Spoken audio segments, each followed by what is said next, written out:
بسم اللہ الرحمن الرحیم نحمدہ و نصلی علی رسولہ الکریم اما بعد السلام علیکم ورحمۃ اللہ وبرکاتہ۔ آج ہم بات کریں گے کہ خواب کے اندر اندھیرا دیکھنا کیسا ہے۔ علامہ ابن سیرین رحمۃ اللہ علیہ نے خواب میں اندھیرا دیکھنے کی تقریباً 9 مختلف صورتیں بیان کی ہیں۔ ہر صورت کی الگ الگ تعبیر بیان کی ہے۔ مثلا خواب میں اندھیرا دیکھنا، اندھیرے سے روشنی دیکھنا، خواب میں اندھیرے میں نماز پڑھنا، اندھیری رات دیکھنا، اندھیری رات میں بھٹکنا، اندھیری رات میں چلنا اور خواب میں اندھیری گزرگاہ دیکھنا وغیرہ۔ اگر آپ بھی ان صورتوں میں سے کسی صورت کی یا ان کے ساتھ ملتی جلتی کسی اور صورت کی تعبیر جاننا چاہتے ہیں تو اس ویڈیو کو آخر تک ضرور دیکھیں۔ اگر کوئی شخص خواب کے اندر اندھیرا دیکھتا ہے تو یہ خواب دین میں گمراہی کا باعث ہے، یہ شخص ظلمت میں گرفتار ہوگا۔ اگر کوئی شخص خواب کے اندر اندھیرے سے روشنی دیکھتا ہے تو اس کی تعبیر یہ ہے کہ یہ خواب دیکھنے والا شخص توبہ کرے گا، اس شخص کو دین کی محبت ہوگی، ہدایت پائے گا، نیک ہو جائے گا۔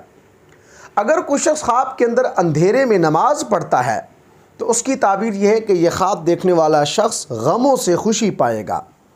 اگر کوئی شخص خواب کے اندر اندھیری رات دیکھتا ہے تو اس کی تعبیر یہ ہے کہ یہ خواب دیکھنے والا شخص غم اور دکھ میں مبتلا ہوگا، مصیبت میں گرفتار ہوگا۔